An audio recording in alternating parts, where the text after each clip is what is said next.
Ok, listo.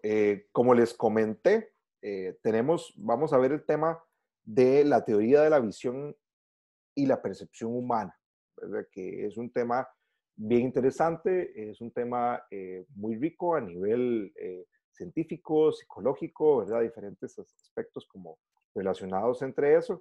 Eh, es un tema que a nosotros nos compete muchísimo, ¿verdad? Porque nosotros trabajamos diseño gráfico, ¿verdad? Diseño de cosas que se ven, por lo tanto, de cosas que entran por los ojos.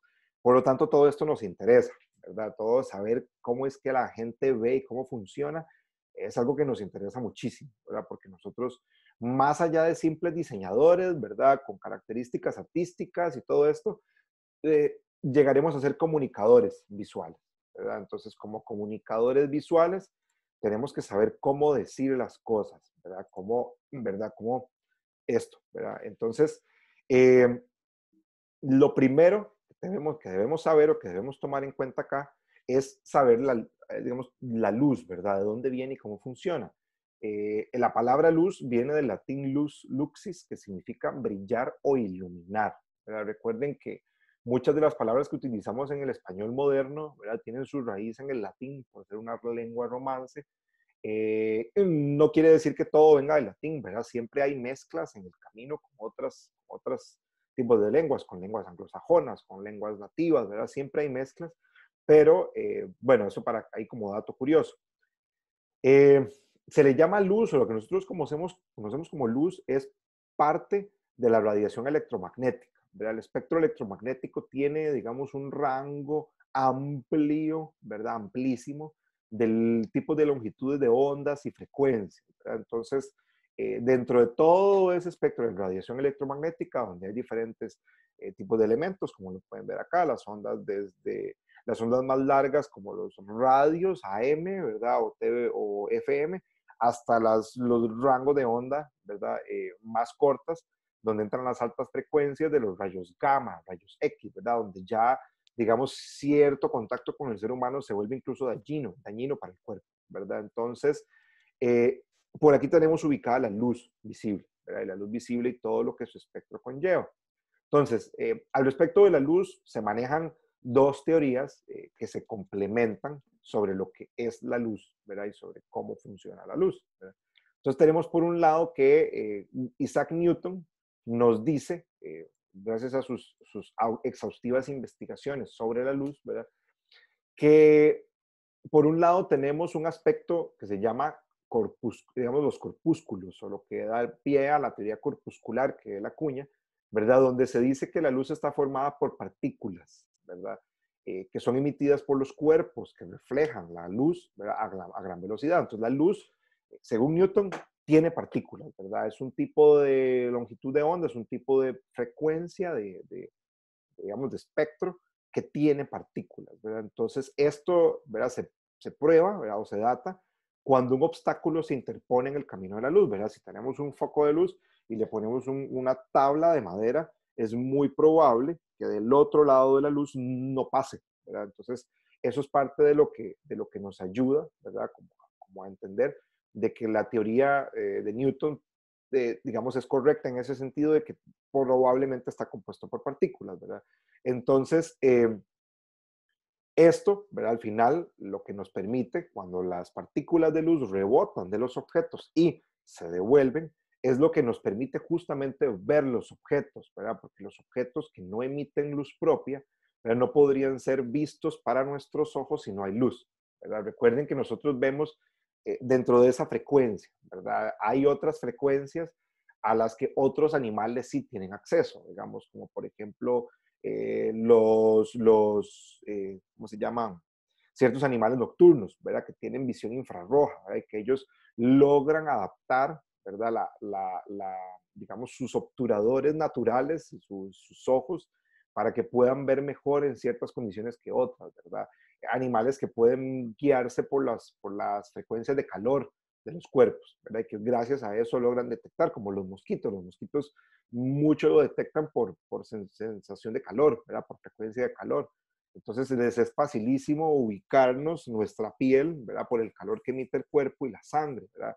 Por eso ellos tal vez no tienen, como decir, ojos desarrollados, pero nos encuentran por otras formas. Entonces, la luz tiene sus características, ¿verdad? Y esas características son elementos que nos dejan poder ver los objetos y ver lo que hay a nuestro alrededor, ¿verdad? De ahí más adelante surge lo que es la teoría del color, que acuña también Isaac Newton, eh, que aunado a esto, ¿verdad? Agrega toda otra serie de elementos que más adelante vamos a ver para no extendernos en eso en este momento. Eh, Otra parte de la teoría que tiene que ver con la luz es la de Christian Huygens, que dice que la luz tiene todo un componente que lo hace ondulatorio, ¿verdad?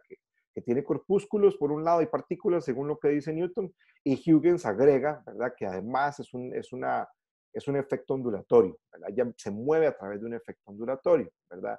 Entonces, esto describe y explica lo que hoy consideramos como las leyes de reflexión y refracción, ¿verdad? De cómo la luz golpea un elemento, cambia de dirección, ¿verdad? Cómo la luz atraviesa un material, ¿verdad? Que no es aire, digamos, en este caso es agua, y la luz cambia completamente de dirección, ¿verdad?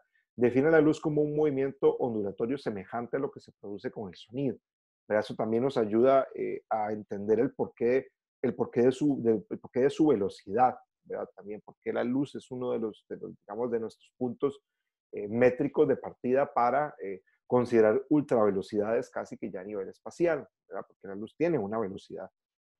Digamos, un ejemplo de esto es el hecho de que nosotros, muchas de las estrellas que normalmente vemos en el cielo, eh, puede ser que muchas de esas estrellas probablemente ya no existan hace millones de años, ¿verdad? Lo que pasa es que la luz, todo lo que tarda desde ese punto donde está esa estrella en llegar hasta nuestro planeta, ¿verdad? Es lo que nosotros seguimos viendo en el tiempo, ¿verdad? Y podrán acabarse nuestra vida y la de nuestros hijos y la de nuestros nietos y sus nietos y sus nietos y toda una cantidad de generaciones enorme, ¿verdad? Y seguir viendo la luz de una estrella que ya no existe, ¿verdad? Eso es algo que es posible, ¿verdad? Y se dice que hay muchísimas de las que nosotros vemos en el cielo que tienen esas condiciones, ¿verdad? Entonces, una muy interesante, de hecho, de la que se ha hablado mucho últimamente es la de la estrella Betelgeuse o Betelgeuse, o algo así es como se le menciona, ¿verdad? Que es una estrella roja que forma parte del cinturón de Orión. No sé si ustedes la han visto en la noche en algún momento cuando hay más bien cuando está bien oscuro, ¿verdad? Y hay poca luz. En el cinturón de Orión, digamos, o en la constelación de Orión, en la parte cerca del cinturón, más bien en el cuerpo, una de las estrellas que conforman esas partes es esta Betelgeuse, ¿verdad? Entonces, el asunto con esta estrella es que aparentemente, según las métricas que científicos y astrónomos dan, eh, estamos, digamos, en un momento de la historia espacial o universal en la que podríamos ver la muerte de Betelgeuse y la explosión que ésta emitiría, ¿verdad? Dado que se supone que puede pasar tanto en cualquier momento desde ya hasta en, yo no sé, un rango de entre 1000 y 5000 años, no me acuerdo, ¿verdad? El punto es que, bueno, de ahí ya estamos para tiempos del universo, estamos en un lapso en el que podríamos ver aparentemente toda un espectáculo espacial, ¿verdad? Sin precedentes. Pero bueno, entonces, esto, ¿verdad? Tiene que ver mucho con el tema de la luz, ¿verdad? De cómo ella llega de un punto a otro, cómo se mueve, cómo se choca, se cambia de dirección, ¿verdad? Y sigue, además, su camino. Aquí hay un pequeño videito sobre el tema de la luz que se los voy a dejar más bien a ustedes para que lo vean en casa, ¿verdad? Pero voy a seguir avanzando para llegar a los puntos que más me interesan, ¿verdad? Esto sí sería importante que lo revisen porque resume mucho de lo que hemos estado hablando gráficamente, entonces está bien interesante. Luego tenemos el ojo, ¿verdad? Que el ojo ya viene siendo el órgano propiamente que nos permite a nosotros ver, ¿verdad? Viene del latín oculus, que se refiere a un espacio redondeado u ovalado por donde ingresa luz, ¿verdad? Entonces, claramente eso es un ojo, ¿verdad? Eso es lo que hace el ojo. A grandes rasgos, es un globo esférico de aproximadamente 2.5 centímetros de diámetro, que está compuesto por varias partes, entre esas, algunos de los áreas más grandes, podemos decir la esclerótica, la córnea, el índice, el cristalino, ¿verdad? Tiene un campo visual verticalmente de 102 grados, o sea que nosotros podemos ver aquí hacia arriba hasta 102 grados, y de un campo visual horizontal, ¿verdad? De 208. ¿Verdad? Nuestro campo visual horizontal es más grande por la forma de nuestros ojos. Por eso, digamos, las pantallas nosotros las disponemos de manera horizontal, los televisores se disponen de manera horizontal, los cines se disponen de manera horizontal, etcétera, ¿verdad? Porque nuestra vista es panorámica, ¿verdad? Nosotros, digamos, tenemos un rango de visión vertical mucho más corto, ¿verdad? Entonces, a eso, digamos, nosotros adaptamos nuestra forma de vida también, ¿verdad? A nuestras condiciones fisiológicas. Vamos a poner este tal vez sí para que veamos algunas cosas sobre el ojo, la visión y los colores, que este tal vez sí puede ser importante verlo en este momento. Me escriben porfa en el chat si lo escuchan.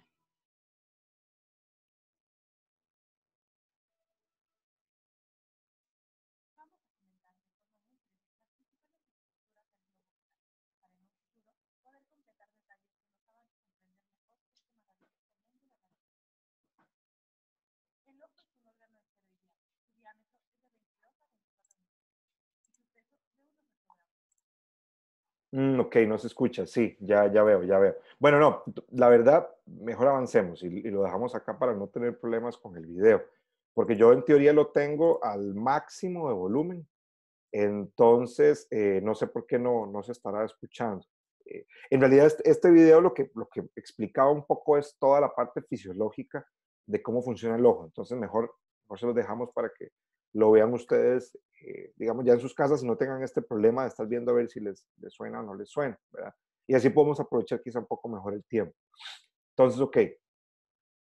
Eh, Habiendo entendido estas generalidades que les hablaba sobre cómo funciona el ojo, ¿verdad? Sobre más o menos cuál es su estructura y a qué obedece, es importante entonces preguntarnos cómo es que nosotros vemos, ¿verdad?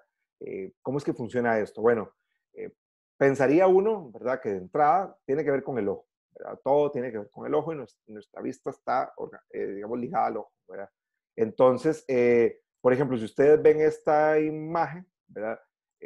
Van a ver que posiblemente cuando ustedes se enfocan en algún punto, el punto se queda color blanco, ¿verdad? Pero si empiezan a ver a sus alrededores de forma indirecta, los puntos como que vibran y se pasan entre colores grises y quizás hasta negros, entre más alejado esté de nuestro punto de enfoque, ¿verdad? Y esto es algo a lo que llamamos nosotros como ilusión óptica, ¿verdad? Digamos, ilusiones ópticas son, digamos, como decir, en este caso, imágenes, ¿verdad? O cosas que pasan a nuestro alrededor, ¿verdad?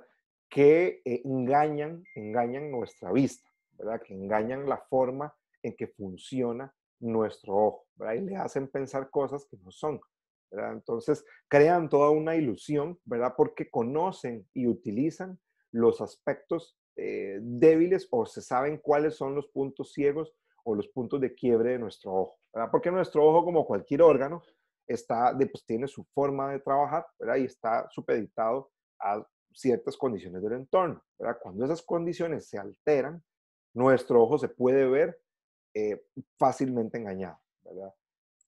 Entonces, esto nos lleva al tema de la visión humana, ¿verdad? De, ok, ¿cómo es que vemos? Exactamente cómo es que funciona toda esta cuestión.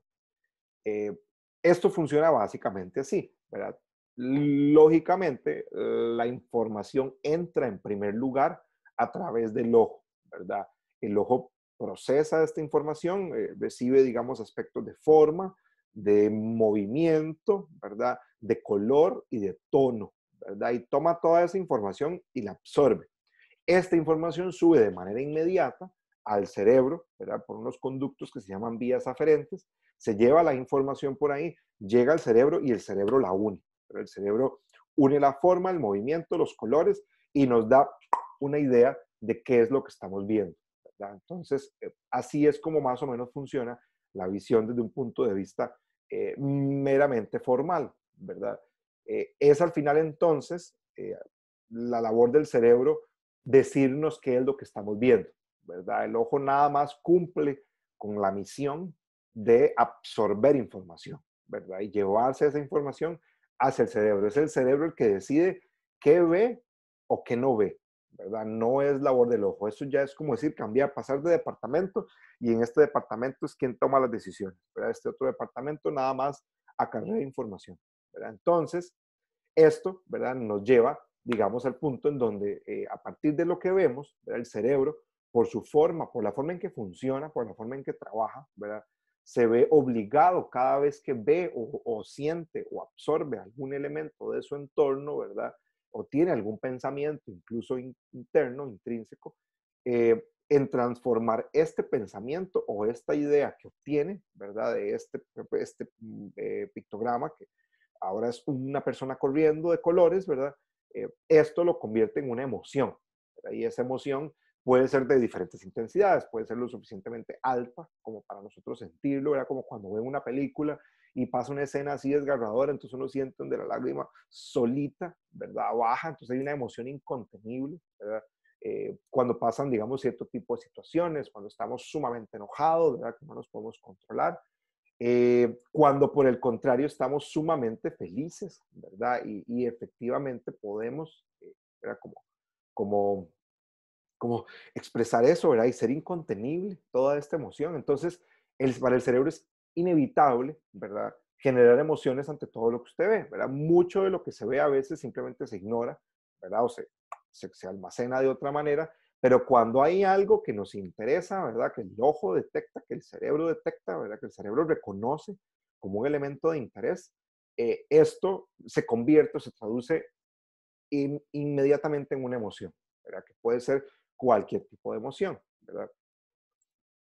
Entonces, este asunto, ¿verdad? De ver a través del cerebro, o sea, de brincarnos, pasar por el órgano que absorbe la información y llegar hasta el cerebro, es lo que hace, ¿verdad? Lo que nosotros llamamos, ya a esa idea es lo que llamamos como percepción, ¿verdad? Porque el cerebro al final no puede ser 100% objetivo, ¿verdad? El ser humano percibe, el cerebro percibe, no ve necesariamente de forma objetiva, ¿verdad? No quiere decir que no pueda tener criterios objetivos, puede tener criterios objetivos, por supuesto, pero por una acción de ver, lo que se obtiene en principio es una percepción, ¿verdad? Y esta percepción es subjetiva, ¿verdad? Porque depende de muchas cosas más allá, ¿verdad? De cuestiones físicas, fisiológicas y científicas, ¿verdad? Dentro de nuestro cerebro entran muchos otros elementos, ¿verdad? Esta subjetividad, ¿verdad? O esta cuestión de subjetividad está ligada a nuestra forma, a la forma en que estamos configurados. Entonces, ¿de qué depende? ¿Verdad? ¿De qué depende que nuestra percepción sea subjetiva? ¿Verdad? ¿Por qué nuestra percepción es subjetiva? No sé si ustedes conocen esta obra de arte, llamamos esta obra de arte o este montaje de arte conceptual realizado por un artista francés llamado Marcel Duchamp. Entonces, Marcel Duchamp en 1917 que era él, digamos, un artista plástico, excelente dibujante, ¿verdad? Un excelente pensador, decide romper, ¿verdad? Los esquemas del arte tradicional de esa época por completo, ¿verdad? Por completo, decide romperlo y en una de las salas o galerías más importantes de la zona, de la época, viene y coloca, ¿verdad? Tiene el espacio para colocar un soporte de ladrillos con un inodoro, ¿verdad? Volcado y puesto de esta manera, firmado por un tal R. Mood, ¿verdad? Entonces, claramente, ¿verdad? Para el status quo, para toda la gente de la alta alcurnia artística de esa época, esto se convierte en una total y absoluta ofensa, ¿verdad? Entonces aquí suceden un montón de cosas y se empiezan a dar diferentes tipos de interpretaciones, ¿verdad? Y por lo tanto, eh, la forma en que se entiende este inodoro dentro de su contexto se empieza a volver un asunto subjetivo, ¿verdad? Porque para unos, sí, ¿verdad? Se entiende que es la ruptura del status quo, ¿verdad? El arte tradicional, de romper las reglas, ¿verdad? Una cuestión ahí totalmente reactiva, ¿verdad? Para otros se convierte en un insulto, ¿verdad? En un sacrilegio, ¿verdad? En una forma de atacar el arte, ¿verdad? De pasarle por encima a las sacras normas artísticas, ¿verdad? Etcétera. Entonces surge todo un tema de subjetividad alrededor de la interpretación de esta obra, ¿verdad? Entonces, dicho esto, ¿verdad? O tomando como base este ejemplo, eh, tenemos que entonces, desde la forma desde donde nosotros vemos y desde donde percibimos, depende principalmente de dos elementos, ¿verdad? Depende de nuestra cultura, ¿verdad? La cultura en la que estamos inmersas y depende de nuestro conocimiento, ¿verdad? De las cosas que hayamos aprendido a lo largo de nuestra vida que definen, ¿verdad? ¿Qué es lo que estamos viendo? Entonces, partiendo del esquema básico, ¿verdad?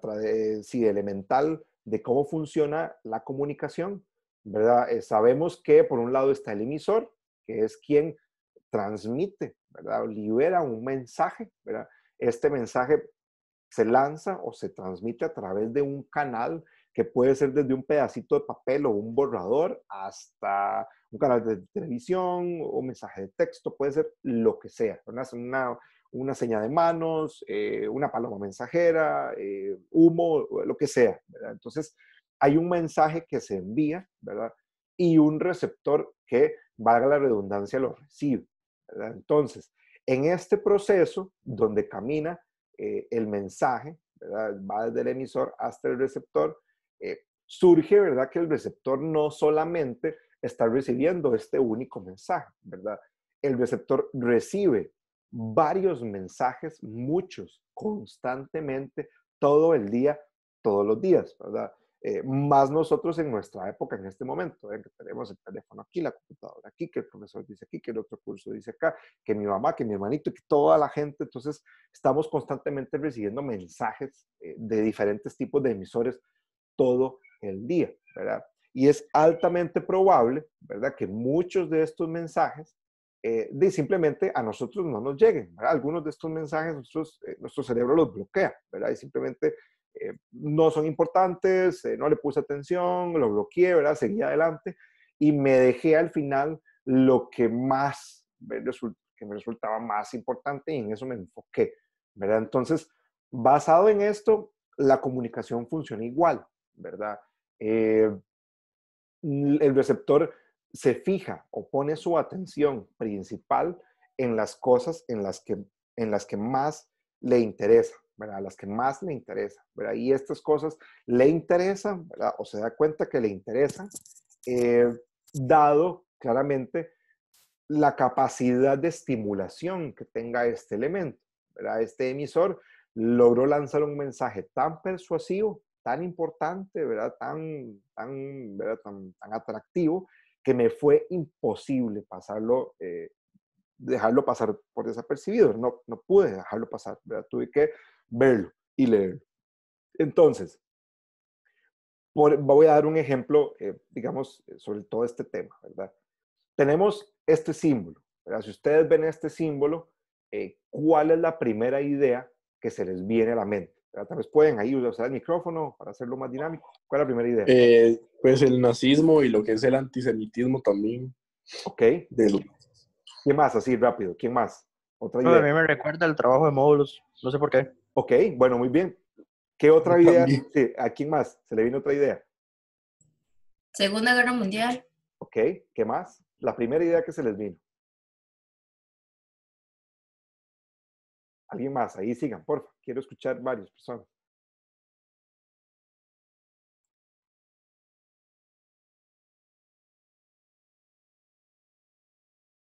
Y no, ¿Alguien pero yo más? pensé en Hitler. Perdón, ¿en qué pensaste, Esteban? En Hitler. Hitler, ok. ¿Quién más? Kendra, por ahí, nos cuente.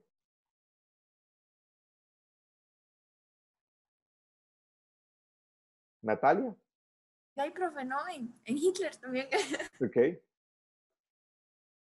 Bueno, la verdad también me recuerda un poco a la obra de Cabaret, porque también toca ese tema del nazismo. Entonces, o sea, a mí personalmente también me recuerda a eso. Ok, ok, ¿qué más? ¿Alguien más? También me Necesito. recuerda a un artículo que yo había leído que si uno le da la vuelta, digamos, como que si se pone al revés, es un símbolo del... Ay, de alguna religión que no me acuerdo cuál era. Ok, Creo que del budaísmo o algo así, no me acuerdo de cuál era. Pero es un ajá, símbolo. ok, ok. Pero digamos, esa fue la primera idea que se te vino a la cabeza, Kendra, ¿o lo pensaste ya después? No, digamos, primero se me vino Hitler a la cabeza y dije, ay, sí, mira, el mustacho este de Hitler. Y después ya se me ocurrió el artículo, lo recordé nada más. Ok, ok. Camila, ¿a vos o Natalia? Segunda Guerra Mundial, dolor, judíos, no sé. Ok, ok. Listo, ok, perfecto. Entonces, vean todas las ideas que ustedes lanzaron, ¿verdad? Lo primero que se viene a la cabeza, que es completamente lógico, ¿verdad? Ahora, ¿verdad? Como mencionaba Kendra, este símbolo también, digamos, su base geométrica, ¿verdad? Su estructura, también es un símbolo que ha obedecido a lo largo de la historia a otras cosas más allá que sea, digamos, que no sea solamente Hitler, ¿verdad? Eh, por ejemplo, como mencionaban, el budismo, ¿verdad? El budismo utiliza este símbolo girado, ¿verdad? Digamos, al revés. Es un símbolo que significa toda una serie de cuestiones ligadas a los elementos, la cuestión espiritual, ¿verdad? Es algo propio de su cultura espiritual, ¿verdad? Porque el budismo realmente no se consideran ellos mismos como una religión, ¿verdad? Pero es todo un tema, digamos, positivo y además ancestral, ¿verdad? Que viene de muchísimos años, mucho más atrás de la Segunda Guerra Mundial, ¿verdad? Entonces, es muy probable que para las personas de esta zona geográfica, llámese Asia, ¿verdad? Ciertos lugares asiáticos, que son donde más se mantiene o se da este tipo de religiones en este momento, eh, religiones no, ¿verdad? De formas de pensamiento o de corrientes espirituales, ¿verdad?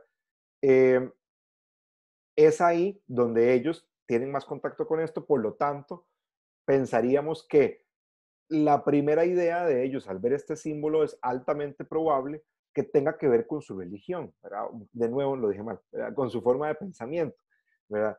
Eh, y no con la Segunda Guerra Mundial y no con Hitler, ¿verdad? Posiblemente lo sepan, sí, sepan que el símbolo de la esvástica, ¿verdad? Está ligado a la Segunda Guerra Mundial, está ligado a Hitler, al genocidio, ¿verdad? Un montón de cosas, pero es muy probable que para ellos su primera idea sea lo que tiene que ver con su espiritualidad, ¿verdad? Cosas que han aprendido a lo largo de muchos años, que es casi que genético, ¿verdad? Está instaurado en su forma de pensar, desde que nacen posiblemente hasta que mueren, ¿verdad? Entonces, vemos cómo el símbolo en otros contextos, en otras culturas, en otros tiempos, ¿verdad?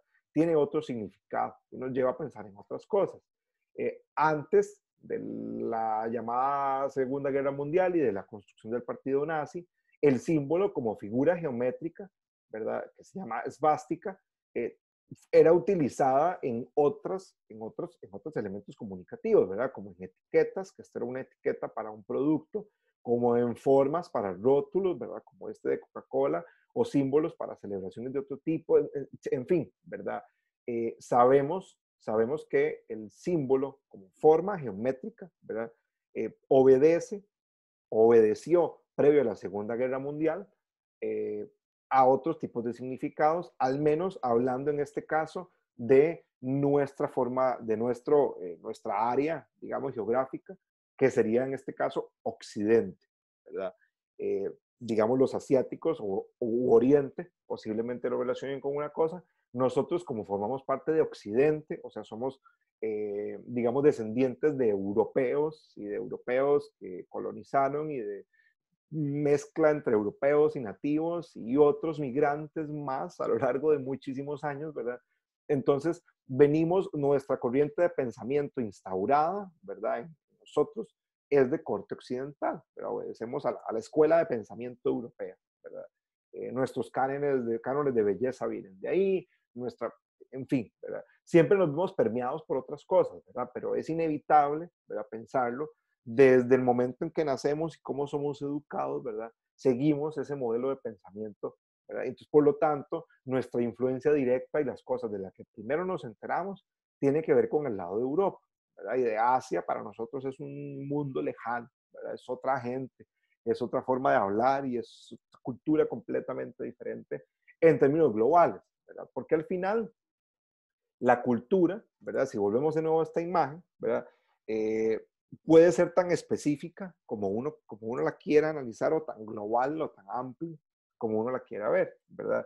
Y para nosotros va a ser inevitable, por la forma en que aprendimos y por lo que nos enseñaron y lo que nuestros papás y nuestros abuelos reciben, ¿verdad? Información de parte de los medios de comunicación, etcétera, el hecho de que este símbolo nos refleje de forma automática conceptos negativos, ¿verdad? Partido nazi, violencia, Hitler, genocidio, etcétera, etcétera, etcétera. Es inevitable para nosotros pensar en eso de primera impresión, ¿verdad? Porque es, digamos, parte de la información que nos llega de primera mano a nosotros, ¿verdad? Y parte de la información que nos forma, ¿verdad? En nuestras maneras de pensar. Entonces, todo esto, digamos, tiene que ver, ¿verdad? O la forma en que nosotros vemos y pensamos, ¿verdad? Eh, debería de ser idealmente bajo un esquema empático, ¿verdad? Nosotros cuando comunicamos y cuando vemos y percibimos y por lo tanto, digamos, dentro de esa subjetividad, ¿verdad? Que tenemos, nuestra percepción se ajusta a ello, ¿verdad? O cambia de opinión. Lo que se busca es que nuestras ideas o nuestra forma de pensamiento sea lo más empática posible. ¿A qué se refiere a la empatía? A tratar de comprender lo que la otra persona piensa, lo que la otra persona siente, lo que la otra persona es como ser, ¿verdad? Entonces, como les hablaba al principio, que la forma en que nosotros pensamos depende en gran parte de nuestra cultura y nuestro conocimiento, ¿verdad? Ambas cosas convergen a la hora de generar empatía, ¿verdad? ¿Por qué? Porque, bueno, nosotros podríamos, para dar un ejemplo, ¿verdad? En mi caso, digamos, estar educado bajo una familia, digamos, de origen católico, estuve en un colegio público, en una escuela privada, después volví a colegio público, después universidad pública y he estudiado elementos privados y etcétera, ¿verdad? Y creo en ciertas cosas y creo en otras cosas. Entonces, toda la forma en que a mí me fueron educando es parte de lo que construye mi cultura, ¿verdad? Y mi sistema de creencias. El yo vivir en Costa Rica construye parte de mi cultura, ¿verdad? El ser centroamericano construye parte de mi cultura. El ser latinoamericano construye parte de mi cultura. El ser occidental, ¿verdad? Entonces se va haciendo más amplio o más pequeño, ¿verdad? En mi caso de ser, ok, soy costarricense, soy alajuelense, ¿verdad? Y alajuelense además del centro, entonces eso también define mi cultura, ¿verdad? Y si me voy todavía más adentro y digo, bueno, soy del centro y pertenezco a este barrio, ¿verdad? Y en este barrio nos conocemos este grupo de amigos y entre nosotros, que somos un grupo de amigos, ¿verdad? Estos, entre nosotros, creemos y compartimos ciertos gustos tan específicos que se vuelve incluso hasta un punto de subcultura, ¿verdad?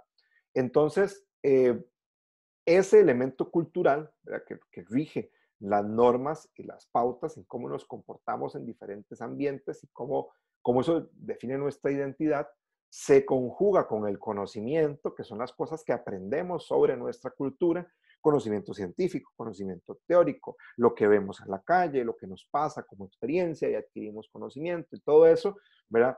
Puede ir perfectamente moldeando, cambiando o reafirmando patrones culturales aprendidos, ¿verdad? Y por lo tanto ser más fácil o más difícil que nosotros entremos en estado de empatía, de comprensión real y honesta de la posición del otro, ¿verdad? Yo, por ejemplo, decir, pucha, así cómo le estará pasando a esta gente allá no sé, en China, ¿verdad? Dice, y suelen haber muchos memes y muchas bromas que dicen, malditos chinos, ¿verdad?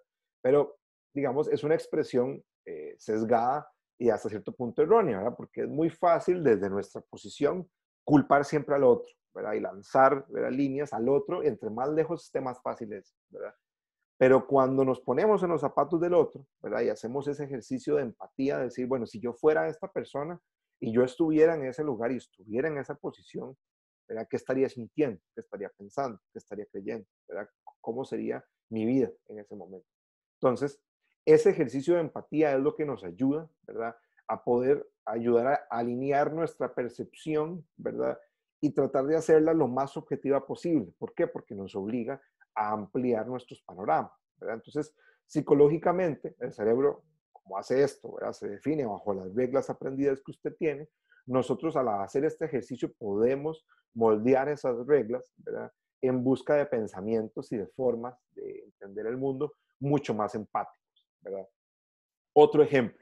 Si ustedes ven esta bandera, ¿qué se les viene a la cabeza? ¿Qué es esta bandera? ¿Qué piensan?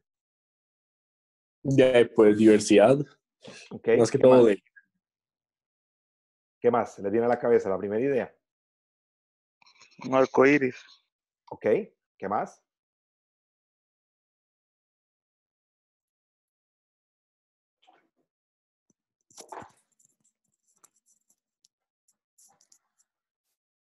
¿Qué más, gente? Sin miedo. Sí, pero fue igual, diversidad, más por la forma que tiene, que ya, digamos, al ser bandera ya uno lo ve como, y eso, que lo usan para eso. ¿Ok? ¿Alguien más? Una persona más que me dé otra idea primaria que tuvo de esto. O todos están teniendo la misma idea, ¿verdad? Sí. Yo antes pensé como nada más en, como estamos viendo el tema, en lo que es la perspectiva del color. Ok, no, muy bien, muy bien, muy bien. Todo eso es parte del ejercicio. Ahora, ¿verdad? ¿Qué pasaría? Acá.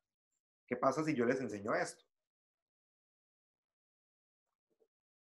Esa bandera que estábamos viendo no es la bandera de la diversidad, es la bandera del Cusco, una bandera, digamos, que el Cusco en Perú utiliza como una representación oficial de su cultura, ¿verdad? En principio, esta bandera nació, digamos, o surgió como un símbolo cooperativista digamos, de la bandera oficial del Cusco para representar culturas andinas, ¿verdad? En 1970 se crea en el Perú.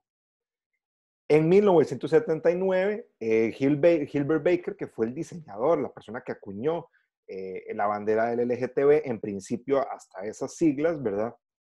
Originalmente contenía solo 8 colores y son los mismos colores del arco iris, ¿verdad? Hay algunas variaciones de tono leves, ¿verdad? Se suprime este celeste, después más adelante se agrega otro color más, que si no me equivoco es rosa, y a las siglas también, ¿verdad? Esto cambia con el tiempo, pero digamos aquí entra lo que justamente les estaba diciendo, ¿verdad? Nosotros vemos de acuerdo a lo que sabemos y de acuerdo a nuestra cultura. ¿Verdad? Si yo no conozco nada de los peruanos y de la cultura andina y el Cusco, ¿verdad? Y todo esto, ni idea de que esto existe. Mira, y que además no solamente existe, sino que es previo a lo que conocemos en este caso como la bandera LGTB, la representación de la diversidad.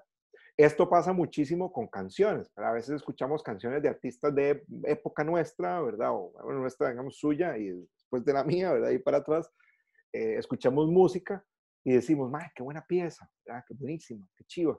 ¡Qué buena la nueva pieza de este grupo! Pero resulta que donde indagamos o en el tiempo nos damos cuenta que resultó que esa pieza era originalmente de otro artista de hacía 10, 15, 20 años, ¿verdad? Entonces, el conocimiento que tenemos nos va dando las ideas y la percepción que nosotros vamos teniendo del mundo. Es inevitable.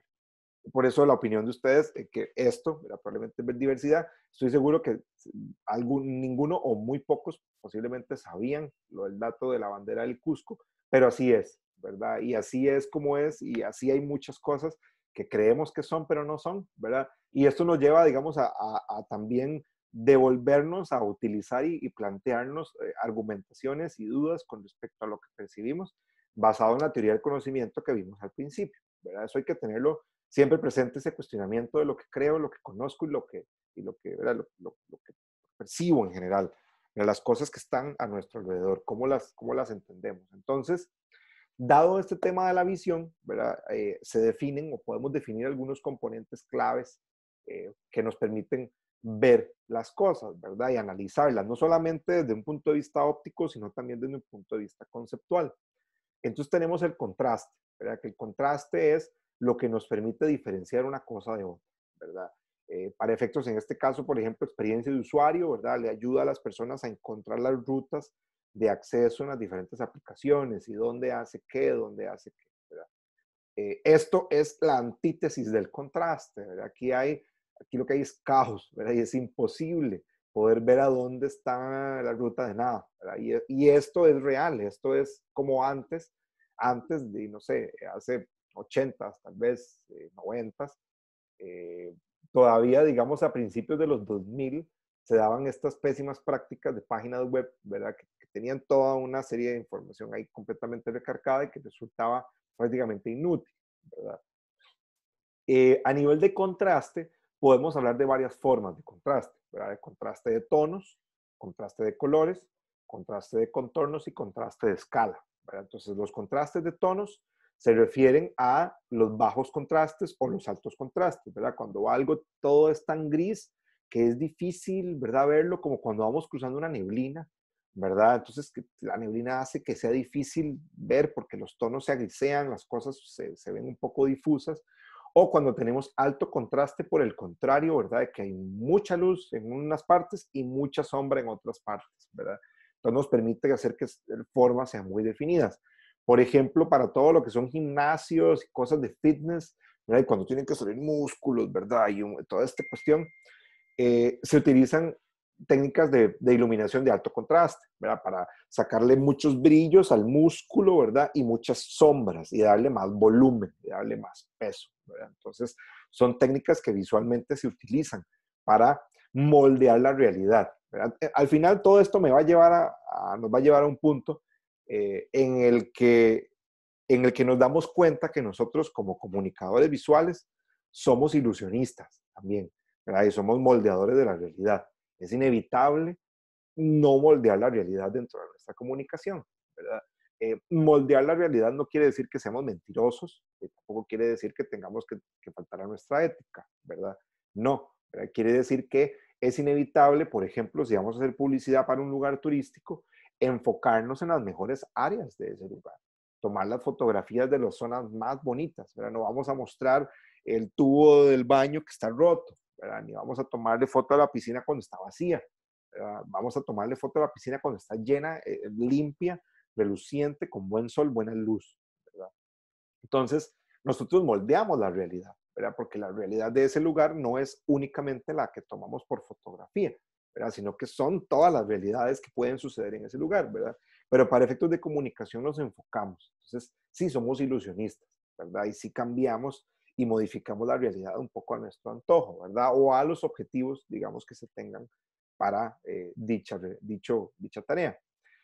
Por otro lado está el contraste de colores, ¿verdad? Que es la relación de diferencia visual que hay entre un color y otro, ¿verdad? Por ejemplo, si observamos aquí esto, vamos a ver si me sirve el lápiz hoy y lo puedo utilizar.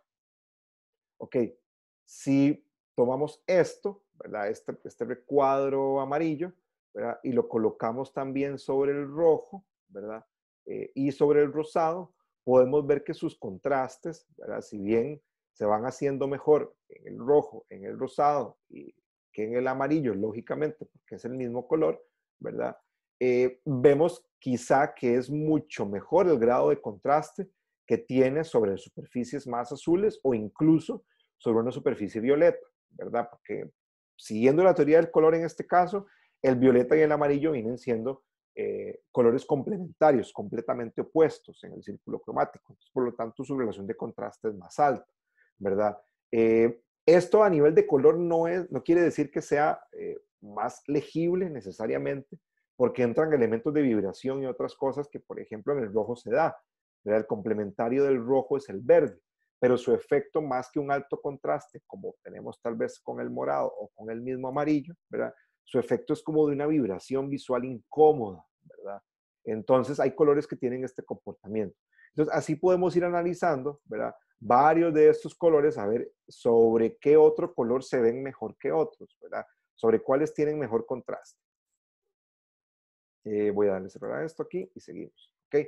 De nuevo, alto contraste, acá amarillo con violeta, bajo contraste, por ejemplo, ¿verdad? Este celeste con verde, ¿verdad? Eso es un ejemplo de un bajo contraste acá, de colores que están tan cerca en el círculo cromático y que a nivel de su vibración son tan tenues que podría pasar completamente desapercibido, ¿verdad? Luego tenemos el contraste de contornos. El contraste de contornos es lo que nos dice, ¿verdad? Si algo es más geométrico, más orgánico, más suave, más tosco, ¿verdad? Si los cortes son rectos, picudos, ¿verdad? Nos da una sensación de que punza, de que es tosco, ¿verdad? Si los cortes son curvos, son más suaves, nos da una sensación como de que podemos tocarlo, ¿verdad? Vean, por ejemplo, lo diferente que se sienten estos elementos geométricos de esos elementos orgánicos, ¿verdad? Los orgánicos podría uno sentir que pasa la mano y que va a estar suave, ¿verdad? Que es como pasarla sobre helechos o sobre algas, ¿verdad? Esto, en este posiblemente nos dé un efecto de que nuestros dedos se van a golpear con cosas, como si fueran piedras, ¿verdad? Porque es más tosco. Entonces, siguiendo con esto, ¿verdad? Aquí, digamos, esta obra de Henry Matisse, El Estudio, nos deja ver un poco el tema del contorno, ¿verdad? La labor del contorno dentro de esta pintura que es completamente roja, ¿verdad? Y a través de estos contornos, en su mayoría rectilíneos, ¿verdad? Nos da una apariencia, digamos, del espacio y del cuadro y de las perspectivas, ¿verdad? Que tiene un diseño y una ilustración un poco tosca, ¿verdad? Hay una técnica, digamos, más o menos ruda, ¿verdad? Es una pintura además roja, ¿verdad? Entonces, esos contornos nos definen o nos ayudan a definir dónde empieza una forma y dónde termina otra forma, ¿verdad? Por justamente el contorno que tiene, ¿verdad?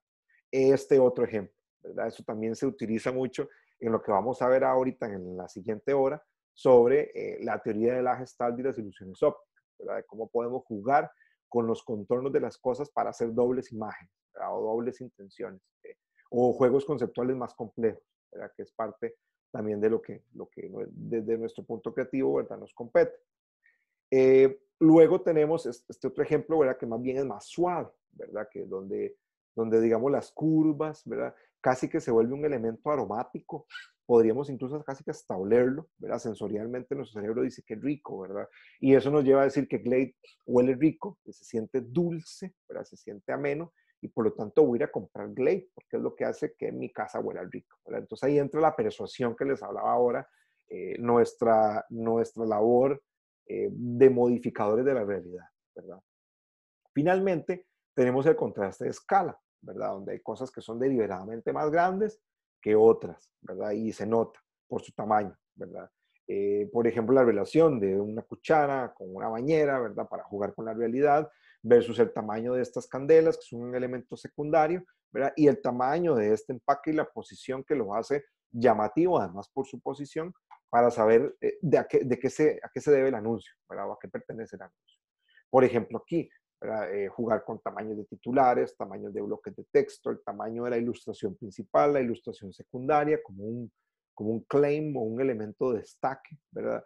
Hay un elemento atrás muy grande, pero en un color amarillo, ¿verdad? Suave, huevo, para que sea grande, se vea bien en diseño, pero no afecte a nivel de color y de contraste con la ilustración principal, que va a ser de un color más fuerte y más pesado, y el texto, ¿verdad? Entonces, a nivel de diseño se conjugan todos estos tipos de contrastes, ¿verdad? Toma en cuenta los colores, toma en cuenta la escala de los elementos, los contornos de los elementos, y juego con esto, ¿verdad? Para armar también mis mensajes desde un punto de vista conceptual y desde un punto de vista gráfico, ¿verdad? Entonces, por otro lado, tenemos otro elemento, aparte de los contrastes, que son los índices de profundidad, ¿verdad? Los índices de profundidad, que son los siguientes: superposición, escalonamiento, gradiente textural, perspectiva, tamaño retiniano y perspectiva atmosférica, son, digamos, las maneras en que nosotros logramos entender que un elemento es plano o un elemento tiene profundidad en el espacio, ¿verdad? Que hay más allá de este elemento, y qué tanto hay más allá es lo que estos índices nos ayudan a nosotros desde el punto de vista gráfico a representar, ¿verdad? Entonces, en primer lugar tenemos la superposición, ¿verdad?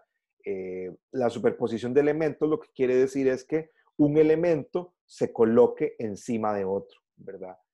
Tal y como vemos acá. Este elemento, voy a ponerle un color mucho más fuerte, este elemento que es la vasija, ¿verdad? Está encima del plato, ¿verdad? Y el plato está encima de la mesa, ¿verdad? Y la mesa está por delante de la pared, ¿verdad? Entonces, este efecto de superposición de elementos es lo que hace, ¿verdad? Que yo pueda pensar en mi cabeza o interpretar de que ahí hay varios planos de profundidad, ¿verdad? De que todo eso no es solo una cosa ahí pegada, ¿verdad? No es, ¿verdad? Sino que hay varios planos de profundidad en la escena, ¿verdad? Así hayan otras técnicas mucho más simplificadas, ¿verdad? La superposición nos permite ver esto, ¿ok? Entonces, tenemos también, digamos, este otro ejemplo de Edgar Degas, donde vemos a las diferentes bailarinas, ¿verdad? Una superpuesta de la otra, ¿verdad? Tenemos el escalonamiento, ¿verdad? Que se refiere al tamaño de los elementos en el espacio, ¿verdad? Por ejemplo, este elemento, esta ave, ¿verdad? Voladora, con este personaje sobre el ave, nos permite pensar en muchas cosas, ¿verdad? Número uno, que es una escena de fantasía, ¿verdad? ¿Por qué? Porque nosotros al menos no conocemos aves, ¿verdad? Al menos no tenemos conocimiento de aves que podamos domesticar al punto en que podamos montarlas y volarlas en el espacio, ¿verdad? Que además sea un ave de este tamaño, ¿verdad? Su tamaño, digamos, incluso en relación con otros elementos del espacio, ¿verdad? Entonces, ese escalonamiento, ¿verdad? Ese juego de tamaños es lo que nos permite ver las cosas que están más cerca, las cosas que están más lejos y su relación con la realidad, ¿verdad? Para saber si son escenas de fantasía o son escenas de realidad. ¿Verdad? Vemos allá atrás, un lugar donde podrían caber humanos, ¿verdad? Y pasar a un puente y todo, pero que está tan lejos, tan lejos, tan lejos, que en la imagen se ve sumamente pequeño, ¿verdad? Casi que del mismo tamaño del personaje que está sobre el lado, ¿verdad? Lo podemos ver sumamente pequeño. Por otro lado, hay otros barcos que tienen como un mismo tamaño, ¿verdad? A pesar de que el barco posiblemente sea más pequeño que este islote, pero eso nos da a entender que está más cerca, ¿verdad? Por lo tanto, este otro barco que está acá también se ve más grande porque está más cerca. Y además, ¿verdad? El pájaro lo vemos gigante porque la toma, ¿verdad? O la cámara, si fuera el caso, está desde una perspectiva aérea. Esto es como tomado por un dron, digamos, ¿verdad? Entonces, el escalonamiento eso nos permite, ¿verdad? Como ver qué cosas están más atrás y más adelante por la relación de tamaños, ¿verdad? Por ejemplo, este robot que está aquí atrás debería ser gigantesco en comparación con este personaje, ¿verdad? Pero vemos que su altura, su diferencia en altura no es mucha, ¿verdad? O es, pero no es tanta, dado un asunto de profundidad, ¿verdad? También interfieren otros elementos. Ya aquí vemos que la superposición de estos personajes con respecto a este robot y del personaje principal con respecto a ellos nos ayuda a entender todavía o a darle más peso a la profundidad, ¿verdad? Todos estos índices se pueden mezclar, se pueden combinar para hacer que la profundidad sea mucho más evidente, ¿verdad? Lo mismo, digamos, acá, ¿verdad? El tamaño de ella con respecto a, digamos, de Ga, no creo que en este caso no sería de Ga, sino sería el instructor de Vice, ¿verdad? Que parece un enanito en comparación con ella, pero es un tema meramente de escala, por profundidad. Luego tenemos la gradiente textural, ¿verdad? Que es un efecto de textura progresiva, ¿verdad? Cuyo detalle se va dificultando entender, ¿verdad? Y se va haciendo más pequeño, más pequeño, más pequeño conforme se va alejando, ¿verdad?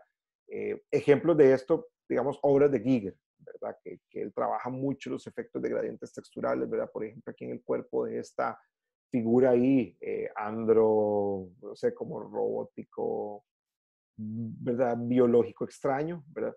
Luego tenemos ese otro ejemplo de Mobius también, donde vemos el uso de la gradiente textural y cómo el detalle de todo este follaje se va simplificando y se va perdiendo y se va haciendo cada vez más pequeño conforme se supone que el espacio se va alejando, ¿verdad? Vemos que la textura de estos elementos de aquí atrás es mucho menos detallada, más pequeña, más, ¿verdad? Hecha como con menos cuidado que la textura de este follaje, de esta parte, donde se ve hasta cierta sugerencia de volumen, ¿verdad? Y se ve mucho más definido el contorno de algunos de estos elementos. Aquí casi que son rayitas, ¿verdad? ¿Por qué? Porque está tan lejos que incluso en nuestra realidad, nuestro ojo va haciendo que esas cosas se simplifiquen con el pasar de la distancia, ¿verdad? Vemos que en esta imagen se conjugan otras cosas también, ¿verdad? Se conjugan, digamos, superposición y se conjugan escalonamiento de elementos, etcétera, ¿verdad?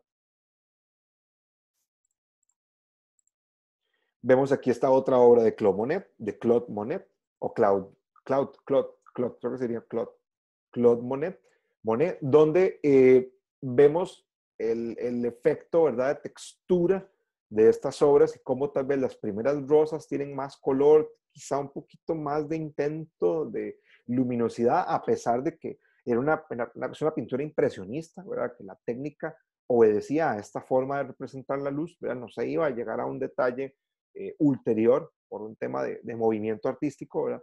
Pero sí vemos que las primeras rosas tienen al menos algunos brillos, algunas sombras, más intensidad de color, y eso se pierde con el pasar del follaje hasta hacer una mancha, ¿verdad? Propiamente en la pintura. Monet es muy característico, ¿verdad? Porque, digamos, algo interesante de las pinturas de Monet es que muchas de estas pinturas son grandes, ¿verdad? Digamos, son realmente grandes.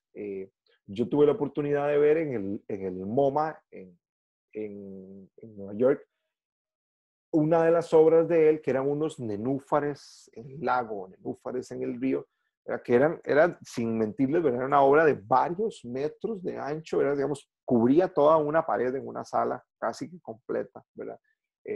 Podía ser, no sé, unos 6, 7 metros de ancho, tal vez, más, por ahí, ¿verdad? Más o menos. Entonces, desde cierta distancia, ¿verdad? Porque como es una obra tan grande que a cierta distancia, se percibía muy rico todo este efecto textural, ¿verdad? Entre los nenúfares que estaban más cerca y los nenúfares que estaban más lejos, ¿verdad? Eso, ¿verdad? Cuando uno logra ver cierto tipo de obras de arte en persona, ¿verdad? Como decir cara a cara, el efecto visual que se obtiene, ¿verdad? O que se logra percibir, es completamente distinto a verlo en una fotografía, ¿verdad? Así como hay obras que uno cuando las ve no se lo esperaba y lo sorprenden. Hay obras que más bien uno veneró por mucho tiempo, que viéndolas en persona, sí, son buenísimas, ¿verdad? Pero tal vez no era para tanto, digamos. Entonces, la percepción cambia, ¿verdad? Porque aplicamos conocimiento. Entonces, todo esto forma parte de la misma materia al final de lo que estamos haciendo. Entonces, perspectiva. Profe, yo no sé, Sí. pero a mí me parece muy curioso porque cuando yo me pongo a ver, digamos, obras, me Ajá. llama muchísimo la atención, digamos, de una vez me capta la atención las, digamos, pinturas hechas con colores cálidos a diferencia de los colores fríos, digamos. Yo no tengo, no sé, yo no tengo tanto ese gusto como por los colores fríos. Entonces, o sea, yo veo una obra con colores fríos, digamos, sí, me llama la atención, pero cuando veo una obra con colores, digamos, cálidos, de una vez capta la atención. Claro, eso que vos decís se puede dar perfectamente incluso cuando gente ve, por ejemplo, estas obras de Giger, que son a vivas luces, muchas son muy grotescas, ¿verdad? Muy complejas para el ojo, ¿verdad? Para poder como entenderlo y verlo. Y hay gente que esto le encanta, ¿verdad? Lo dice, esto es buenísimo, me fascina. A mí, por ejemplo, me gusta muchísimo la ilustración de Mobius, ¿verdad? Siento que tiene una técnica de simpleza espectacular, ¿verdad? Y que maneja las profundidades y las escenas de una manera magistral, ¿verdad? Porque tiene unos cómics voladísimos, ¿verdad? Que realmente vale la pena, digamos, buscar como para inspirarse en técnicas de representación visual impresionantes, ¿verdad? Entonces, también lo que a uno le estimule el pensamiento y por lo tanto la atención, ¿verdad? Depende mucho de eso, de cómo nosotros, de lo que pensamos, de cómo estamos configurados, de nuestra cultura, lo que aprendemos de nuestros amigos, de nuestro círculo cercano, la música que me gusta y por qué esa música me gusta, porque alguien que aprecio me la enseñó, ¿verdad? ¿Y por qué? Porque esos sonidos, ¿verdad? Me generan emociones que me gusta sentir, ¿verdad? Entonces se vuelve complejo. Por eso es que la percepción es tan subjetiva, ¿verdad? Pero entonces, digamos, todos estos elementos conjugan y forman parte de que nosotros lleguemos a estas emociones cuando vemos imágenes, ¿verdad? Como les iba diciendo, la perspectiva es una de ellas también, pero la perspectiva es una simulación, es una ilusión de profundidad utilizando técnicas geométrico-matemáticas, ¿verdad? Como diciendo, ok, ¿verdad? De este punto a este punto, ¿verdad? Las cosas tienen que fugar y llegar a este punto. No sé si en dibujo ustedes ya empezaron a trabajar un poco este tema de la perspectiva, ¿verdad? Pero bueno, esto, ¿verdad? Nos ayuda a entender también efectos de lejanía, de profundidad, ¿verdad? Aquí por perspectiva y por leyes de puntos de fuga y de línea de horizonte, ¿verdad? Se define que a partir de esa línea es donde estaba la vista de la persona de la cual está enmarcado este cuadro, ¿verdad? Y que a partir de ahí, ¿verdad? Hay todo un cielo, ¿verdad? En este caso interno, y hay un panorama, digamos, y hay un suelo, ¿verdad? Y que este edificio tiene estas características y van por un pasillo que geométricamente se construye con amplia maestría, ¿verdad? No se podía esperar menos de Rafael Sanzio, ¿verdad? Luego, por ejemplo, a Rebeca Dotremert, ¿verdad? Que es otra ilustradora francesa fabulosa, ¿verdad? Que trabaja todo este tema de profundidad de una manera magistral, ¿verdad? Valdría la pena también ver obras y libros de Rebeca Dotremert. Yo tengo varios en la clase como hoy, en clases. Yo me hubiese llevado varios de estos libros para que los vieran. Pero bueno, ahí se los dejo de tarea que busquen a Rebeca Doutremer en internet, que también se encuentran bastantes imágenes y parte de su trabajo, ¿verdad? Este es un ejemplo, digamos, de perspectiva, ¿verdad? Súper bien aplicado, ¿verdad? Vemos que la perspectiva no es perfecta necesariamente en todos los casos, ¿verdad? Rafael Sanzio es sumamente purista, ¿verdad? Porque su obra es totalmente académica, ¿verdad? Esta ilustración no es académica y representa de una forma más tangible la realidad real de la vida, ¿verdad? De que no todo es perfecto, ¿verdad? Y que la perspectiva, naturalmente van a haber ciertos edificios que no correspondan, no porque esté mal dibujada, sino porque hay cambios en el suelo, ¿verdad? Y porque los lugares tienen diferentes formas, ¿verdad? Pueden deformarse en el tiempo, no están construidos de manera perfecta, ¿verdad? Entonces, eso se vuelve además un componente distorsionador adicional en estos procesos ya cuando se domina, cuando se tiene comprensión total de su funcionamiento, ¿verdad? Estos otros ángulos que también la misma Doutremer utiliza a veces mucho en sus ilustraciones. Entonces, todo esto. Luego, lo podemos ver también en obras de Escher, que tiene muchísimo trabajo utilizando la perspectiva. Y bueno, tenemos el tamaño retiniano, ¿verdad? Que el tamaño retiniano es este efecto que tiene nuestro ojo natural, ¿verdad? Si ustedes ven, por ejemplo, ahorita hacia la pantalla, enfocándose en C-3PO, o el robot de este color bronce, ¿verdad? Si ustedes ven directamente hacia la pantalla y se ponen, viendo a C-3PO, se ponen su mano aquí como a un costado del ojo, van a ver de forma indirecta, sin dejar de ver a C-3PO, que la mano está desenfocada, ¿verdad? Que la mano no se enfoca y se ve distorsionada y se ve nada más como una cosa ahí puesta en medio de nosotros.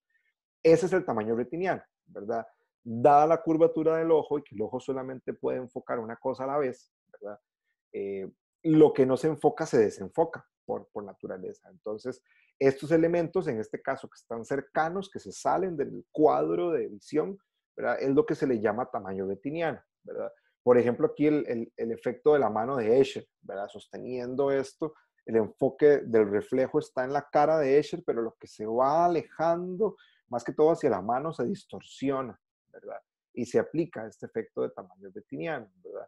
El desenfoque que tienen, por ejemplo, estos pétalos que caen del cielo, que están en un primerísimo plano, ¿verdad? Cuando el enfoque está en los personajes, ¿verdad? Que esto se ve difuso. Entonces, ese efecto es lo que llamamos tamaño retiniano, ¿verdad? Rebeca Doutremer lo usa muchísimo, ¿verdad? Aquí, por ejemplo, este pájaro en un primer plano más difuminado, más distorsionado que estos, que es donde está ocurriendo la acción, ¿verdad? En esta imagen tuvimos en cuenta que la calidad no es perfecta, pero sí en la ilustración, en efecto, la ilustración de la primera gaviota o pajarito este que aparece, es difusa, ¿verdad? Porque el enfoque está en esta parte y no en este elemento. Lo vemos igual acá, ¿verdad? En publicidad se utiliza muchísimo, ¿verdad? Este desenfoque en las plumas es parte de lo que, este concepto que estamos estudiando como tamaño retiniano, ¿verdad? Luego tenemos la perspectiva atmosférica, ¿verdad? Que es un efecto visual que se da en nuestro entorno, en nuestro alrededor, ¿verdad? Que depende de, digamos, la forma en que la luz traspasa la atmósfera y choca y cruza y atraviesa todas las partículas de aire y todo lo que hay en el cielo, ¿verdad? Ese momento en donde la luz pasa a la atmósfera y cruza y entra, ¿verdad? Y choca con el viento y con las partículas que hay, polvo y muchas otras cosas más del ambiente, es lo que da esta sensación de perspectiva atmosférica, ¿verdad? De que las cosas conforme se van alejando, se van viendo más grisáceas, difusas, con menos detalle, grisáceas, azuladas, es como digamos, el estándar, ¿verdad? Cuando uno va, por ejemplo, hacia la montaña o hacia algún lugar y ve de lejos, las montañas tienden a azularse un poco, a verse como más gris azulado, ¿verdad? Reducir saturación de color, ¿verdad? Y verse eso, porque la atmósfera y su color natural ejerce fuerza sobre esto, ¿verdad? Y hace que influya en la forma en que lo vemos, ¿verdad? Esta otra imagen, por ejemplo, ¿verdad? Que las cosas se van difuminando, se van perdiendo tono y se van azulando conforme se va alejando la vista, ¿verdad? Lógicamente, a nivel de arte y a nivel de ilustración, pues se puede cambiar el azul por otro color, ¿verdad? Y ahí es donde empieza, digamos, la injerencia del color como parte del mensaje, ¿verdad? Si el entorno no es azul como debería ser en nuestra naturaleza natural, ¿verdad? quiere decir que es un mundo diferente, ¿verdad? Que el sol actúa de otra manera, ¿verdad? O que el lugar está, yo no sé, es roja la tierra, ¿verdad? Y el agua, y todo cambia, son otras condiciones distintas. Entonces, por ejemplo, en esta imagen nos ayuda a representar escenas, ¿verdad? Digamos, de cierto grado de irrealidad. Esta otra, por ejemplo, ilustración también de Mobius, ¿verdad? Ven ese efecto de perspectiva atmosférica aplicado hacia el fondo, ¿verdad? Para que vayamos haciendo que las cosas se pierden en el detalle, ¿verdad? Lo mismo acá, a otra técnica, ¿verdad? Pero vemos en esta parte de acá cómo se da el efecto de perspectiva atmosférica, ¿verdad? Lo mismo en fotografía blanco y negro, etc. Ok, ahora, ¿verdad? Tal vez para ver cómo estamos con esto, vamos a ver algunas imágenes y ustedes me van a decir qué encuentran. Si están haciéndolo, no sé si desde la computadora o del celular, y ven el menú donde pueden darle mute, video y ver todos estos elementos en Zoom, hay una opción que dice anotar, ¿verdad? Que es como un lápiz. Yo no sé si ustedes la tienen habilitado, ¿verdad? Pero bueno, les voy a ir preguntando a algunos para ver si tienen habilitado el lápiz y lo pueden usar para que rayen sobre la imagen y me digan qué van encontrando, ¿ok? Quienes no tienen el lápiz o no lo pueden usar, lo hacemos de manera verbal, ¿ok? Voy a nada más a quitar yo mi lápiz para no estorbar. Y entonces, a ver, tal vez vamos a empezar por aquí. Sebastián, si tuvieras acceso a esta herramienta o igual, si no tenés, para que nos comentes cuáles de estos índices de profundidad puedes ver en esta imagen.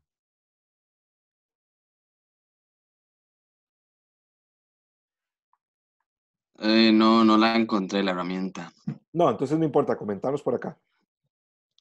Se ve la superposición. Ok, ¿en qué parte? ¿En dónde ¿Qué se vemos? llamaba? Sí, hay una que es superposición. ¿A dónde vemos la superposición? Bueno, aquí, bueno, hay varias bailarinas, por ejemplo, esta que está de primera o en el centro, que le tapa el pie al señor. Ok. El señor tapa a la bailarina que está detrás un poco. Ok. Las bailarinas del fondo, una se tapa a la otra, también hay la más grande es la que está de primero, bueno, se ve más grande. ¿Qué Eso es otros índices vemos? escalamiento. Escalonamiento, ok. Ajá, muy bien. ¿Qué más? ¿Qué más podríamos intuir que hay por ahí?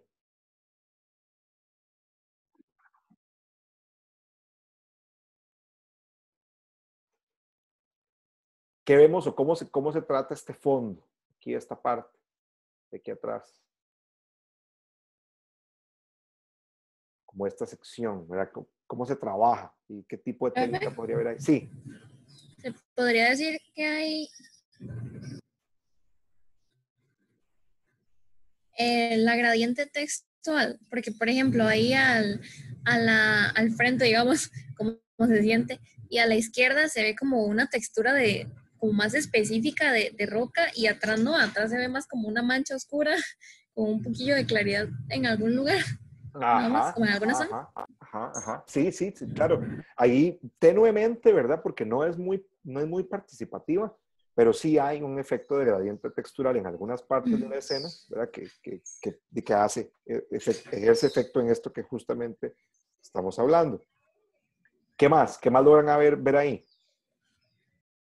¿Alguna otra Pues cosa? en realidad, de aquí yo veo básicamente todas las, bueno, todos, digamos, los tipos de profundidad que hablamos, excepto el atmosférico, porque se puede ver desde el escalonamiento, como las bailarinas cada vez son más grandes y se ven más pequeñas, hasta las personas que están en la silla. Se ve la superposición, como dijo Sebastián, digamos, de las bailarinas, o por ejemplo, digamos, tapando al señor que está, digamos, como dirigiendo, o los señores, hasta los mismos señores sentados tapan la pared. Se puede ver también, también se puede ver la perspectiva, y uno podría decir inclusive que el horizonte está como un poquito más arriba de la mitad de la obra, la línea horizonte. También veo la de, ¿cómo se llama? El tamaño retiniano, porque yo no sé, pero yo veo como en la obra como hay cierto como objeto, como en la esquina inferior izquierda, y como, no sé si es como un chelo, no sé qué hay, pero hay una Ajá, figura como ajá, orgánica. Como ajá, un colocho claro. de madera. Ajá, Sí, sí, eso. Y bueno, la gradiente textural también se puede ver porque, digamos, uno ve como los detalles, digamos, en las caras de las bailarinas, en las faldas, cada vez se convierte casi que en manchas, o por ejemplo los tipos que están sentados, bueno, los señores sentados en la silla, casi que se convierte en un dibujo gestual del poco detalle que tienen. claro, claro, claro. De hecho, de lo que vos decís al principio, justamente aplica, ¿verdad? Que la perspectiva atmosférica, pues no la vemos porque no es un ambiente abierto, claramente, pero sí podemos ver incluso la presencia de una perspectiva ahí apenas, ¿verdad? Apenas sugerida, ¿verdad? Como que esta línea nos ayuda, ¿verdad? Como a dar, ok, de que hay un efecto de perspectiva al menos sugerido, incluso en la manera en la que más o menos se va escalando, ahí me equivoqué, como se va Hay escalando como 2 puntos de fuga. la colocación, sí. Hay como un punto de fuga como hacia allá, ¿verdad? Hacia este punto. Y hay otro que irá hacia otro lugar, ¿verdad? Completamente distinto, ¿verdad? Que es como más o menos este que estoy ahí trazando, ¿verdad? Hay dos lugares de donde en este momento vienen, porque nuestro punto de visión está un poquito más arriba de la cabeza del director, porque le podemos ver la calva, ¿verdad? Entonces, nuestro punto de horizonte está un poquito más arriba, ¿verdad?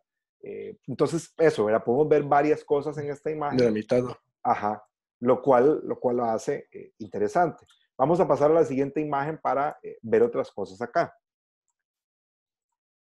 Ok, en esta imagen, ¿qué tipos de contraste vemos acá en primer lugar? Recuerden que contrastes, hablábamos de tono, colores, contornos y escala, ¿verdad? ¿Cuáles creen ustedes que podría haber en esta imagen?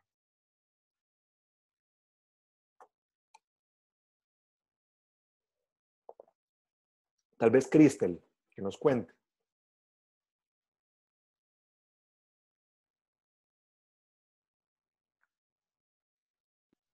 Yo siento que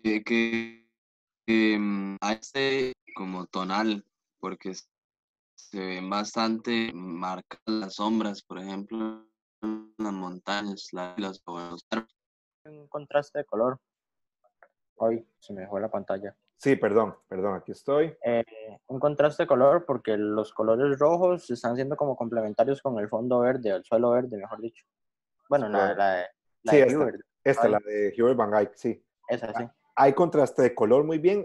Al que me mencionó antes, que perdí un poquito lo que me dijo, me parece que era Adrián, o quién era el que estaba hablando antes. Yo no fui. No, no fuiste vos ahorita, ¿verdad? Sí. Que ahí fue donde Fui yo, no sé si escucho bien. Sí, no lo escuché bien, pero ya ahora sí. ¿Qué fue lo que vos dijiste, Sebas? Que yo puedo ver el contraste entre la luz y la sombra, digamos, que se aprecian mucho las texturas de las túnicas de ellos, o inclusive en las montañas y en los árboles se ve mucho el contraste tonal. Ok, eso es contraste, exacto, contraste tonal, y lo que decía Adrián ahora, contraste de color. ¿Verdad? Vemos que Y esta también pintura... contraste de escala. Y también El contraste de escala. contraste orgánico también en los arbustos, creo. Eso sería de contornos en este caso. Contornos, sí. Sí, exacto. Donde vemos algunos arbustos más orgánicos y otras formas más geométricas, ¿verdad? Y otras formas más toscas.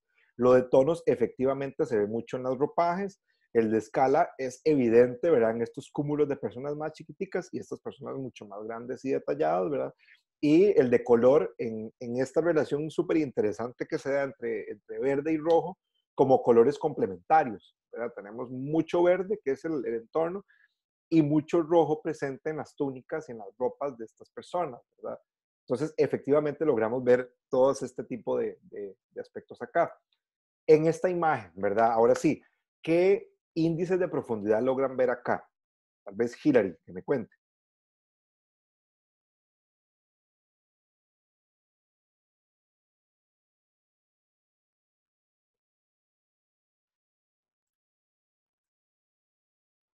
Ok, Hilary dice que de colores y de contornos, pero esos son de contraste. De profundidad, ¿cuáles podemos ver? De índices de profundidad. Bueno, ya sabemos que sí hay en efecto tipos, digamos, contraste de color, ¿verdad? Que vemos colores muy blancos, muy claros, y el rojo presente y los colores terrosos, ¿verdad? Que aquí hay toda una psicología, ¿verdad?, aplicada en eso.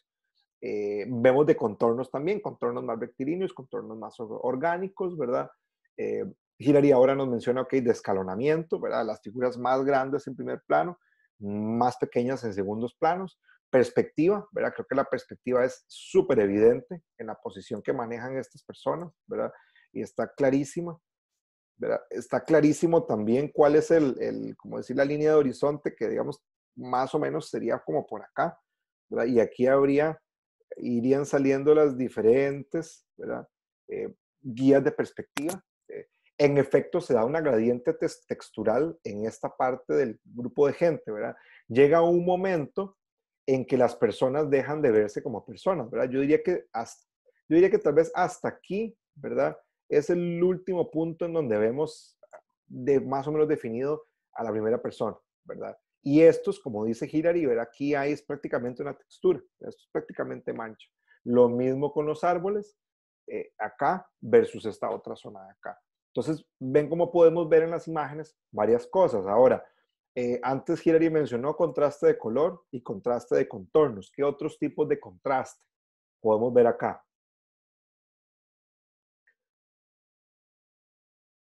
Ok, bueno, tal vez también hay un poquito de perspectiva atmosférica ya como en la montaña, claro, tenés razón. Más que posiblemente son montañas nevadas, montañas frías. Tal vez Nayeli, que nos cuente qué otros tipos de contrastes se pueden ver en la imagen.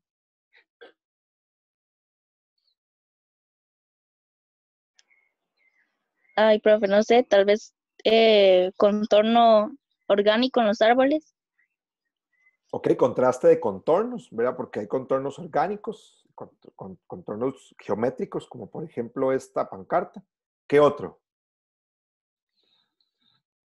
Bueno, y también está como las banderas, bueno, el color rojo y ciertos uniformes tal vez tengan verdes, entonces hay como contrastes de colores, tonos, no sé, Ok, colores. de colores sí. Y los tonos también, pero ¿en dónde se verían los tonos en este caso? ¿Dónde vemos tono? Tono es cuando vemos, digamos, como de grises a claroscuros, sombras y luces.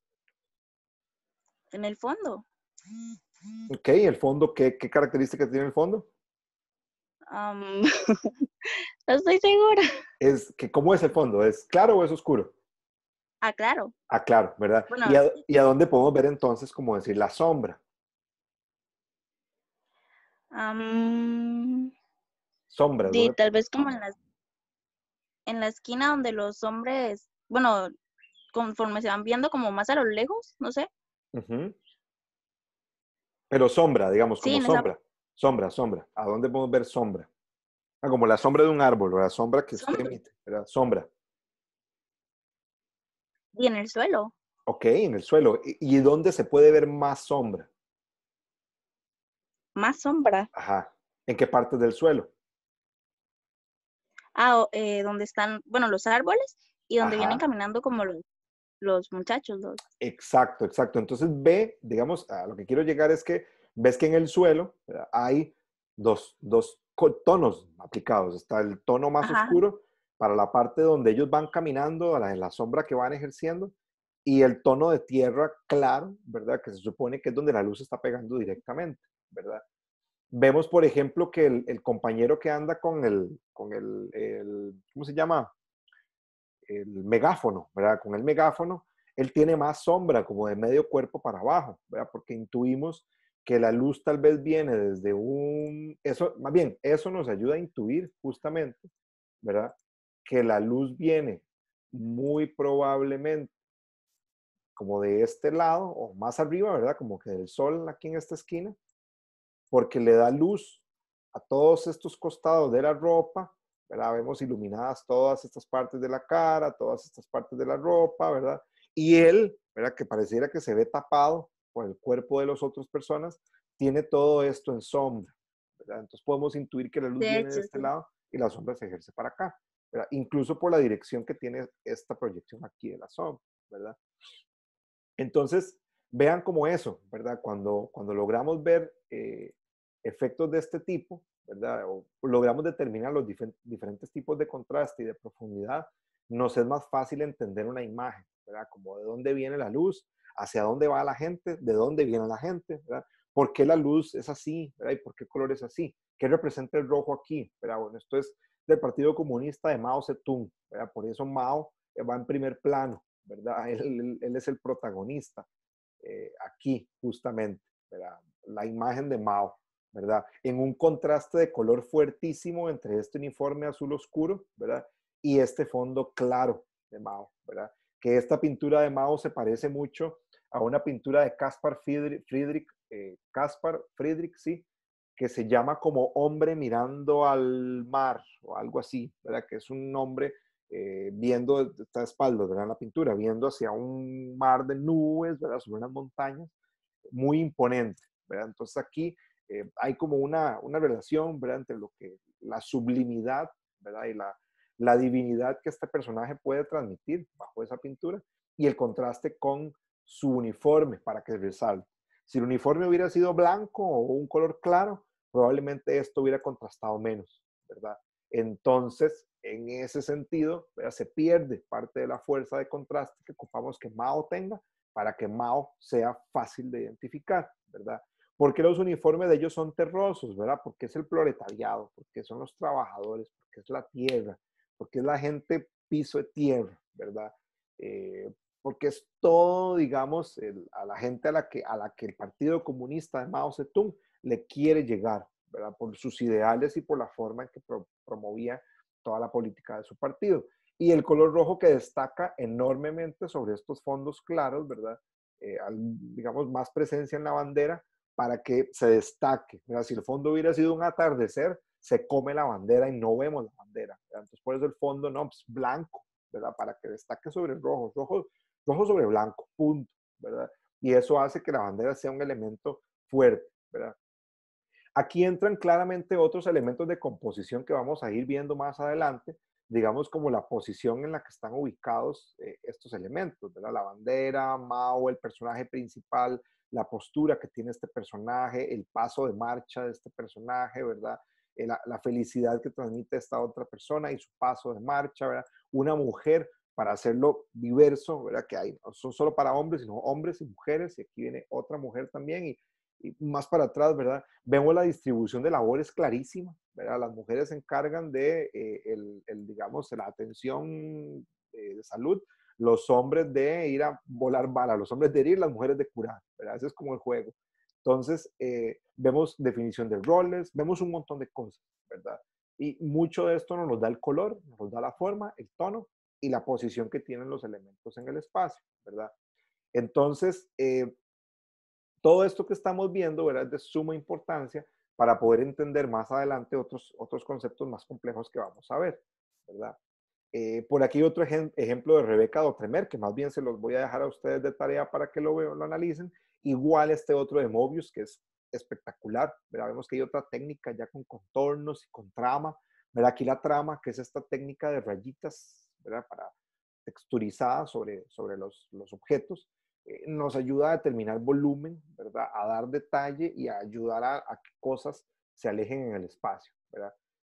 Los quiero dejar con esta magnífica escena, ¿verdad? De Attack on Titan, una serie de anime, para que ustedes la vean en sus casas, cuando ya revisen esta presentación de vuelta y puedan ver de nuevo la presentación, porque la escena y el uso de elementos de profundidad que tiene esta escena es espectacular, ¿verdad? Para que puedan verlo tal vez ahorita en el receso o pues, más tarde cuando terminemos la clase. Ok, son las 10:08 de la mañana. Vamos a tomar receso en este momento, digamos, contándolo como si fueran las 10:10, receso de 15 minutos a las 10:25 para empezar a esa hora, a las 10:25, la siguiente parte de la clase. ¿Ok? Entonces, tomémonos el receso y volvemos en unos 15 minutos. Saludos. Profe, una pregunta. Sí, dime. ¿Estas presentaciones están en mediación virtual? Las presentaciones están en mediación virtual. Ah, ok, sí, porque yo no recibí como ningún correo. Ayer que usted dijo que había mandado como la dirección de la llamada, yo no recibí nada. Entonces... Sí, no, yo en WhatsApp yo creo que les puse que el contenido está en mediación virtual, la llamada también Entonces, está en mediación virtual y también se las pasé por WhatsApp para que la pudieran accesar más fácil. ok, ok. Pero sí, ahí están las presentaciones para que las puedan ver apenas tengan chance. Ok, gracias. Listo. Profe, perdón, usted al Dime. final grabó esta llamada. Es que vieras que en ciertos momentos sí como que, no sé si fue mi internet o qué, pero como que sí se me cortó un poco y no pude entender algunas cosas. De hecho, a mí igual. Ok, sí, aquí se está grabando. Entonces, más bien voy ahorita como a cerrar la sesión para dejar grabando este video, ¿verdad? Y ver si podemos hacer videos más cortos, ¿verdad? Y ver si es más fácil después descargarlos para poder compartírselos en mediación virtual. Ok, perfecto. Listo, Bueno, entonces, perdón, 10:25, volvemos. 10:25, sí. Con el mismo link. Yo sí, con el mismo link, exactamente. Ok, oye, Bueno, hasta luego, gracias. hasta luego, nos vemos, suerte.